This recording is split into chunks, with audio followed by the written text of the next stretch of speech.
Tile News audience ki a very big welcome. Mana program peru Unmasked Big Boss. Na peru Shiv. మీ అందరికీ తెలుసు. Nominations అయితే మళ్ళీ పూర్తయ్యాయి. ఈసారి నామినేట్ అయిన వాళ్ళు ఇద్దరు గుండ్లు కూడా గుండంకుల్స్ యాజ్ పర్ మీమర్స్ లాంగ్వేజ్. నా అబ్యూజివ్ లాంగ్వేజ్ కాదు, బాడీ షేమింగ్ అస్సలే కాదు. సో ఇద్దరు గుండంకుల్స్ అయితే ఇద్దరు ఉన్నారు, హరీష్ మనీష్. హరిత హరీష్, మర్యాద మనీష్. ఓకే, సో మనకి మోస్ట్ ఇరిటేటింగ్గా అనిపించింది వీళ్ళిద్దరే అన్నమాట. చాలా లైక్ మనీష్ ఆల్బర్ట్ ఐన్స్టీన్లా ఫీల్ అవుతాడు, హరీష్ డిక్టేటర్ హిట్లర్లా ఫీల్ అవుతాడు, అలెగ్జాండర్లా ఫీల్ అవుతాడు, దండయాత్ర మొత్తం ప్రపంచమే నా ఆధీనంలో ఉందన్నట్టు ఇతను ఫీల్ అవుతూ ఉంటాడు. సో ఇద్దరు నామినేషన్స్లోకి వచ్చారు.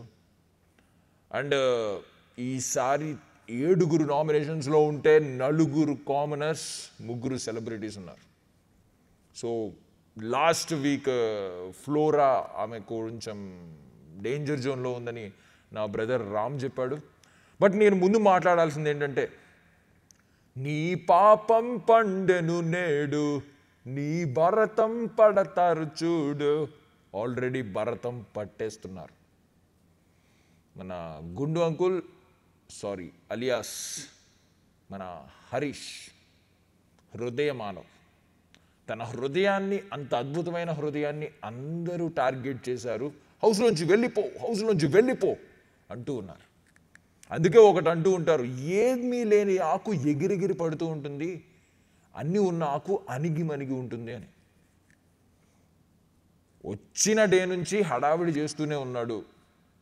అందరినీ తన గ్రిప్లో పెట్టుకోవాలి, హౌస్కి సుప్రీం అథారిటీ అయిపోవాలి అనే ఫీలింగ్లో ఉన్నాడు. మొత్తానికి లాస్ట్లో బెడిసి కొట్టింది. అందుకే ఎగిరెగిరి పడకూడదు. ఇప్పుడు ప్రతి ఒక్కరూ కూడా మాస్క్ మ్యాన్ మాస్క్ని తీసి బయటికి విసిరేస్తున్నారు, అన్మాస్క్ చేస్తున్నారు. ఆఖరికి బిగ్ బాస్ రాము రాథోడ్ని కొంచెం టేక్ కేర్ చేయని చెప్పి, మన మాస్క్ మ్యాన్ని టేక్ కేర్ చేయని చెప్పి పంపించాడు.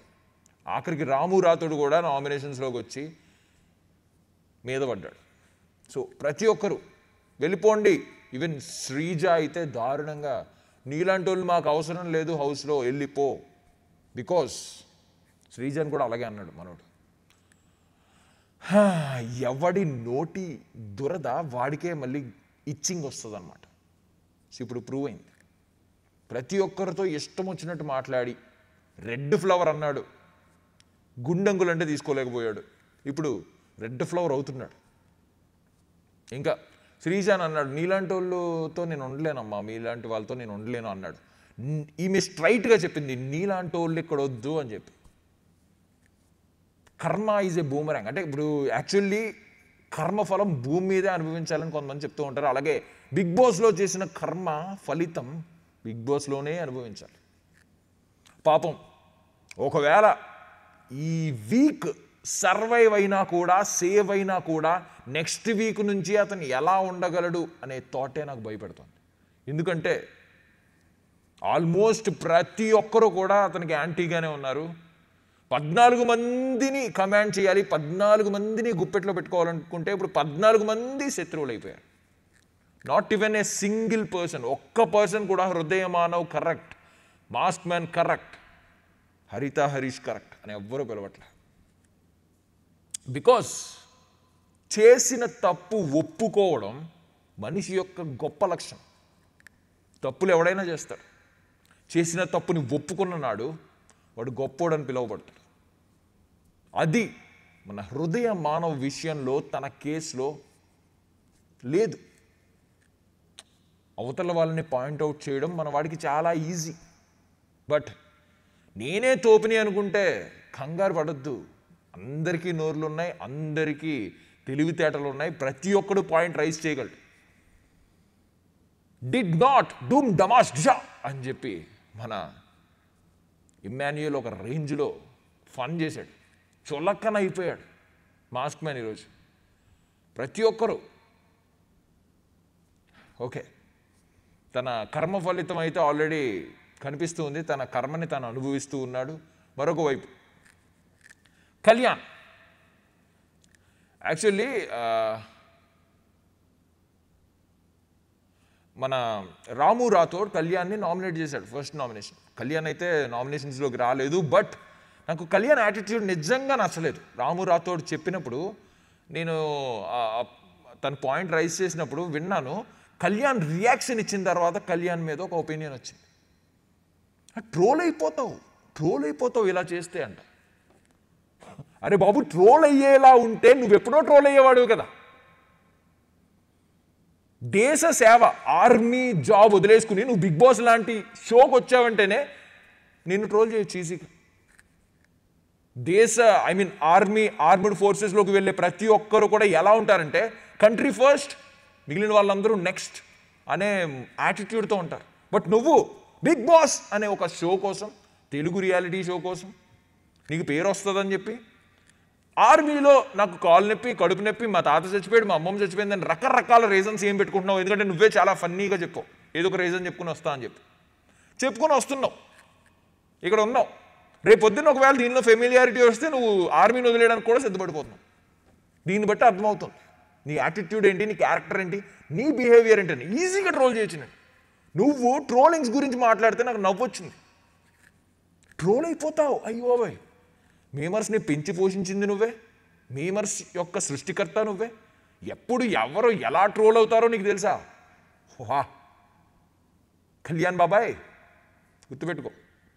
వర్స్ట్ నాకైతే లిటరల్లీ ఫస్ట్లోనే నాకు నీ మీద కొంచెం ఏంటి ఒక సోల్జర్ ఇలా రావడం, ఫస్ట్ ఆఫ్ ఆల్ సెల్యూట్ చేద్దాం అనిపించింది. బట్ తర్వాత నీ బిహేవియరు, నీ యాటిట్యూడు, అంటే షోల్డర్ ఇలా గుద్దుకుని వెళ్ళక్కర్లేదు, పక్క నుంచి వెళ్ళొచ్చు, లేదంటే ఎలా అని రాము రాథోడ్ మెన్షన్ చేసినప్పుడు నువ్వేమన్నావంటే నా షోల్డర్ బలంగా ఉంది కాబట్టి నీకు తగులు ఉంటుంది. అయ్య బాబాయ్, ఆర్మీలో ట్రైన్ అయిన బాడీ అని చెప్పుకుంటున్నావు, కానీ నీ బాడీని ఆర్మీ కోసం కాకుండా ఒక షో కోసం వాడుతున్నావంటే ఏమనుకోవాలి నేను? చెప్పు. బిగ్ బాస్ షో వల్ల ప్రపంచానికి, ప్రజలకి ఎటువంటి ఉపయోగం లేదు, గుర్తుపెట్టుకోండి. జస్ట్ ఇది ఒక ఎంటర్టైన్మెంట్ షో మాత్రమే. బట్ ఆర్మీ మ్యాన్ అలా కాదు. నువ్వు ఆర్మ్డ్ ఫోర్సెస్లో జాయిన్ అయ్యావంటే నిన్ను దేశం తన ముద్దు పెట్టేగా పిలుచుకుంటుంది. నువ్వు దేశం సరిహద్దుల్లో పహారా కాస్తూ దేశ ప్రజల్ని కాపాడుతున్నావు. అలాంటి మంచి పొజిషన్ వదిలేసి 10 మంది నన్ను చూడాలి, 4-3 అమ్మాయిలు ఉండాలి, పులిహోర కలుపుకోవాలి, ఫెమిలియర్ అయిపోవాలి, బయటకు వచ్చిన తర్వాత ఏదో ఒకటి సెట్ అయిపోవాలి. ఒకటి, డబ్బుల కోసం ఆలోచించి ఆర్మ్డ్ ఫోర్సెస్కి వెళ్ళే వాళ్ళు అసలు వాళ్ళు సోల్జర్సే కాదు, అలా ఎవరు వెళ్ళరు నాకు తెలిసినంతవరకు. బట్ నువ్వు ట్రోలింగ్స్ గురించి మాట్లాడితే నాకు నేను ఆల్రెడీ చాలా చోట్ల చూశాను ఈ సోషల్ మీడియాలో నీ గురించి ఈ క్వశ్చన్ రైజ్ చేయడం. ఆర్మ్డ్ ఫోర్సెస్ లాంటి అద్భుతమైన సోల్జర్కి మించిన జాబ్ ఏతుంది ఒకవేళ నువ్వు నిజంగా నువ్వు దానికి సిన్సియర్ అయితే. బట్ అది వదిలేసి వచ్చినప్పుడే ఏంటి అనే క్వశ్చన్ రైజ్ అయింది. బట్ అలా ఊరుకుంటూ వచ్చాం. నీ యాటిట్యూడ్ నువ్వు ఒక సోల్జర్లా బిహేవ్ చేయట్లేదు. నీ పొగరు ఎక్కడ ఉండాలి? దేశం జెండా నిలబెట్టడంలో ఉండాలి. పాకిస్తాన్ వాడి ముందు, పగవాడి ముందు దేశాన్ని నేను కాపాడుతాను, నన్ను దాటుకుని నువ్వు వెళ్ళలేవు అని చెప్పి పొగరుగా చూడాలి. బట్ నువ్వు నార్మల్ కంటెస్టెంట్స్ ఏదో పాయింట్ చెప్తే ఇది బలం, నీకు తగులు ఉంటుంది, నువ్వు ట్రోల్ అయిపోతావు అని చెప్పి మాట్లాడడం నాకు కొంచెం అనిపించలేదు. నీ యాటిట్యూడ్ నాకు అంత ఒక్కొక్క సోల్జర్కి నేను ఇచ్చే రెస్పెక్ట్ ముందు ఆ హైప్కి, ఆ రెస్పెక్ట్కి మ్యాచ్ అవ్వలేదు. సో కళ్యాణ్ అది. అండ్ ఇంకా డీమన్ పవన్ విషయానికి వస్తే తనూజ విషయంలో కొంచెం తొందరపడి ఏదో ఒక రకంగా స్టాండ్ తీసుకోవాలని భరణిని ఏదో రకంగా నామినేషన్స్లో పక్కన ఏదో ట్రై చేశాడు. బట్ తనూజ కూడా end of the day Bharani వైపే నిలిచి నువ్వు కంగారు పడిపోకు, నువ్వు పూర్తిగా విని మాట్లాడు, ఏంటి మాట్లాడుతున్నావు అని చెప్పి అది రివర్స్ అయిందనమాట. ఇంకా మోస్ట్ ఇరిటేటింగ్, ఈ మధ్య బాగా ఇరిటేషన్ తెప్పిస్తుంది, క్యూట్ అన్నారు కానీ క్యూట్ కూడా ఇంత దరిద్రంగా ఉంటుందని నాకు ఇప్పుడే అర్థమైంది. ఆ క్యూట్ అనే పదం కూడా యాక్చువల్లీ అగ్ని పరీక్ష టైంలో ప్రియా అని అందరూ అబ్బా క్యూట్ ఉంది అమ్మాయి అని చెప్పి లేపి హౌస్లోకి పంపించారు.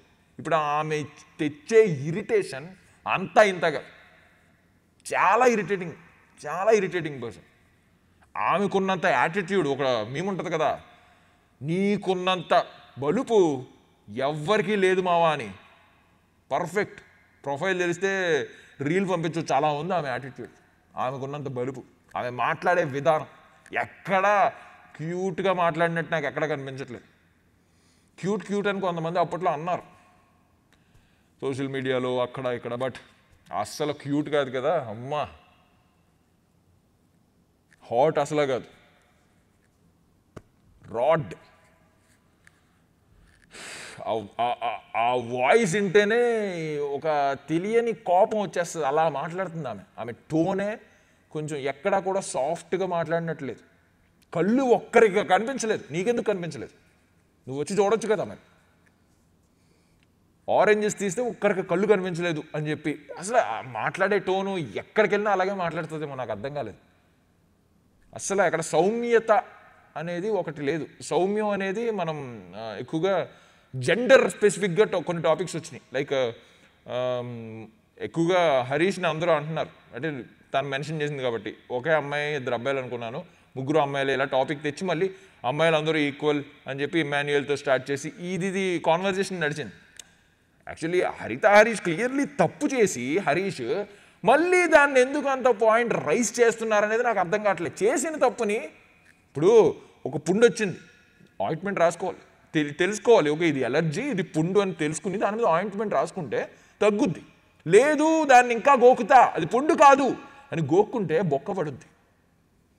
ఇదే జరుగుతుంది అనమాట హరీష్ విషయంలో. కెలుక్కుని మరి నాకు జెండర్ విషయంలో లేదు, నువ్వే తెచ్చావని చెప్పి ఇమాన్యుయల్ మీదకి వెళ్ళాడు. ఇమాన్యుయల్ స్ట్రైట్ చెప్పాడు, నువ్వు అన్నదే అది పాయింట్ అని చెప్పి. అండ్ అమ్మాయిలు అనగానే మనం ఎక్స్పెక్ట్ చేసేది అమ్మాయి తక్కువ కదా, అబ్బాయి ఎక్కువ కాదు. అమ్మాయి అబ్బాయి సమానం అస్సలే కాదు. అమ్మాయిలకు ఉండే క్వాలిటీస్ కొన్ని విషయాల్లో అబ్బాయిల్ని డామినేట్ చేసే ఉంటాయి, అబ్బాయిలు కోరుకునే ఉంటాయి, అబ్బాయిలు ఆరాధించే ఉంటాయి. ఈవెన్ అబ్బాయిల క్వాలిటీస్ కొన్ని అమ్మాయిలు పడిపోయే ఉంటాయి. ప్రొటెక్ట్ చేయడం అబ్బాయి లక్షణం అని పెట్టడం కాదు, ప్రొటెక్ట్ చేయడమే గొప్ప కాదు. సౌమ్యత, క్యూట్, ఆ క్యూట్ అనే పదం చూడండి, అబ్బాయిలకి అంత వర్తించదు, అమ్మాయిలకి చాలా వర్తిస్తుంది. ఎందుకంటే ఒక అబ్బాయి అమ్మాయిలో అది కోరుకుంటాడు. అలాగే ఒక అబ్బాయి క్యూట్ మీన్స్ క్యూట్ అని కాదు, అంటే లుక్స్ ఇవి కాదు, ఆ సెన్సిటివిటీ ఉంటుంది ఒకటి, ఆ సౌమ్యత, సౌమ్యంగా మాట్లాడడం, ఆ మాటలో ఒక మృదువు, ఇలాంటివన్నీ కొన్ని అమ్మాయిల్లో అద్భుతమైన క్వాలిటీగా నిలుస్తుంది. అబ్బాయిల్లో కొంతమంది ప్రొటెక్ట్ చేస్తారు, ఏదేమైనా ఫ్యామిలీ కోసం ప్రొటెక్ట్ చేసి కేర్ చేస్తారు. కేరింగ్ అమ్మాయిలు అయితే, ప్రొటెక్షన్ అబ్బాయిలు. ఇలా కొంతమంది బాధ్యతగా తీసుకున్నారు. అమ్మాయి ఎక్కువ అబ్బాయి ఎక్కువ అని చెప్పి అసలు పాయింటే లేదు. అండ్ ఇద్దరు ఈక్వల్ అనే పాయింట్ కూడా లేదు, అసలు కంపారిజనే లేదు. అబ్బాయిలకి ఎప్పుడు అమ్మాయిలు గొప్ప, అమ్మాయిలే కావాలి, అమ్మాయిలకి ఎప్పుడు అబ్బాయిలు గొప్ప, అబ్బాయిలు కావాలి. ఇంతే, ఇది నేచర్, సృష్టి రహస్యం. దానిని మళ్ళీ అమ్మాయిలు ఈక్వల్ అబ్బాయిలు ఈక్వల్, లేదంటే ఇప్పుడు ఇంకొక జెండర్ వచ్చి మేము కూడా ఈక్వల్ మీతో పాటు, ఇవన్నీ బుల్షిట్ నా ఒపీనియన్. గుర్తుపెట్టుకోండి, నా పేరు శివ్. ఒకవేళ మీకు డౌట్ వస్తే కమెంట్ చేయండి. ఒకవేళ మీకు ఏమైనా నా ఐడియాలజీ తప్పు అనిపిస్తే కింద కమెంట్ చేయండి. అండ్ సో ఇదంతా జరుగుతుంది. ప్రియా విషయంలో నేను ఇప్పుడు ఈ సౌమ్యత ఇవన్నీ ఎందుకు చెప్తున్నానంటే, సౌమ్యంగా మాట్లాడే లక్షణం అసలు ఆమెకు కనిపించట్లేదు. ఏ టాపిక్ వచ్చినా చాలా యాటిట్యూడ్తో మూతి పక్కకు తిప్పి చాలా వంకరగా మాట్లాడుతున్నట్టు అనిపిస్తుంది. మోస్ట్ ఇరిటేటింగ్ అనిపిస్తుంది నాకు. ఇప్పటిదాకా నేను వీళ్ళిద్దరిని అనుకున్నా, హరీష్ మనీష్, కానీ చాలామంది అభిప్రాయం, ఈవెన్ మనీషే తనంతట తాను అన్నాడు, అంటే తను కూడా అందులో ఉన్నాడని మర్చిపోయి కామనర్స్ గురించి అన్నాడు. చిల్లరగాళ్ళు, ఇలాంటి చిల్లర వల్ల idiots, bunch of idiots, selfish ruthless idiots అని అన్నాడు. నిజంగానే ఆయన కూడా అందులో ఇడియట్ అని చెప్పి అతనికి తెలియదు, బట్ నిజంగానే కామన్ పీపుల్కి ఉన్న వాల్యూని తీసేస్తున్నారు బిగ్ బాస్ హౌస్. సరే, నాకు ఇంకా కోపం వస్తుంది, నేను ఇంకా అందరినీ తిట్టేయాలనుకుంటున్నాను, కానీ ఒక 2 minutes నా బ్రదర్ రామ్ మాట్లాడతాడు, నేను వెళ్తున్నాను. సో గాయస్, మా బ్రదర్ కొంచెం సీరియస్ అయినట్లున్నాడు. యా, అండ్ నామినేషన్స్ గురించి మాట్లాడుకుంటే లాస్ట్ వీక్ ఫ్లోరా ఆమెకు పాపం ఎడ్జెస్లోకి వచ్చి జాగ్రత్తగా తప్పించుకుంది. పాపం మళ్ళీ నామినేషన్స్లోకి అయితే వచ్చింది. అండ్ సంజన మీద కూడా నాకు తెలిసి మోస్ట్ నామినేషన్స్ పడేవి. బట్ ప్రాబ్లం ఏంటంటే సంజన క్యాప్టెన్ కాబట్టి ఆమెకి నామినేట్ అయ్యే ఛాన్స్ లేదు కాబట్టి ఆమె సేవ్ అయింది.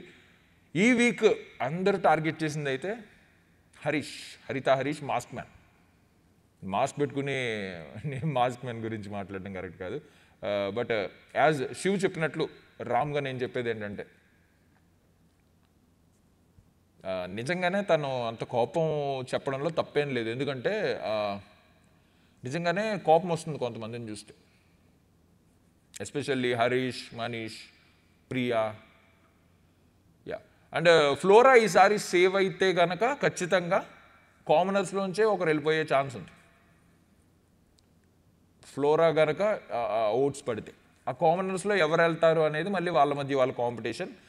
బిగ్ బాస్ హౌస్ ప్రకారం అయితే మాత్రం అందరూ హరీష్ మీద పడ్డారు కాబట్టి వెళ్ళిపో అని చెప్పి అందరూ అంటున్నారు కాబట్టి, మనోడు కూడా ఒక మెలో డ్రామా అలాగా ఒక డ్రామా క్రియేట్ చేస్తున్నాడు కాబట్టి అక్కడికి వెళ్ళి తిండి మానేసి, ఫుడ్ మానేసి నేను వెళ్ళిపోతా, ఇలాంటి మధ్యలో ఉండలేను తనంతట తాను పదే పదే చెప్పుకుంటే తదాస్తు దేవతలు అంటే బిగ్ బాస్ ఎవరైతే మేనేజ్మెంట్ లేదంటే ఆడియన్స్ వీళ్ళందరూ తదాస్తు దేవతల్లాగా అనుకుని తదాస్తు అంటే ఆయన బయటకు వచ్చే ఛాన్స్ ఉంది.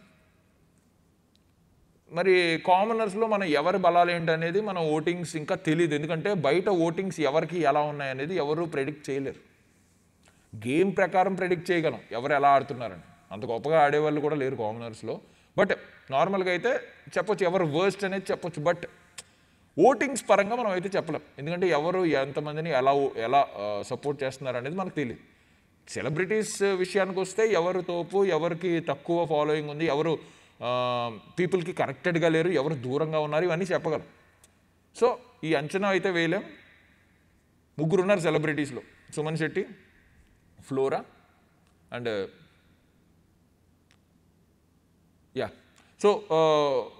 భరణి. సో వీళ్ళ ముగ్గురులో అయితే ఆబ్వియస్లీ ఫ్లోరా డేంజర్ జోన్లో ఉన్నారు. అండ్ కామనర్స్లో అయితే మనం ఎవరిని ప్రెడిక్ట్ చేయలేం. సో నలుగురిని డేంజర్ జోన్లో పెట్టవచ్చు.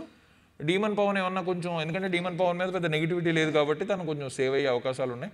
బట్ మనీష్ మీద హరీష్ మీద ఎక్కువ నెగిటివిటీ ఉంది కాబట్టి తను ఎలిమినేట్ అవుతాడా అంటే మనం చెప్పలేం మేబీ. ఎందుకంటే because he has something to say అన్నట్టు ఒక కంటెంట్ ఇవ్వడానికి ఒక నెగిటివ్, ఒక గ్రే షేడో లేదంటే ఒక కమీడియనో ఏదో ఒకటి పాత్రలు ఉంటాయి. అలా ఏదో ఒక పాత్రలో అతనైతే ఎలివేట్ అవుతూ ఉన్నాడు, స్క్రీన్ స్పేస్ వస్తూ ఉంది. సో ఎలిమినేట్ అయిపోతాడు అని కూడా మనం చెప్పలేం. ఇంకా మిగిలిన వాటిల్లో కొంచెం ఇరిటేషన్ తెప్పిస్తుంది ప్రియా అండ్ మనీష్ కూడా, యాజ్ శివ్ చెప్పినట్లు. చూడాలి. That's all guys. మనం రేపైతే కలుద్దాం, కొంచెం డీసెంట్గా కూల్గా మాట్లాడుకుందాం. శివ్ని ఆగిపోమని చెప్తాను, కుదిరితే నేనే వస్తాను. That's all. రేపు ఏమైనా ఇన్సిడెంట్స్ జరిగితే మాత్రం శివ్ని నేను ఆపలేను. మళ్ళీ కలుద్దాం గైస్. బాయ్.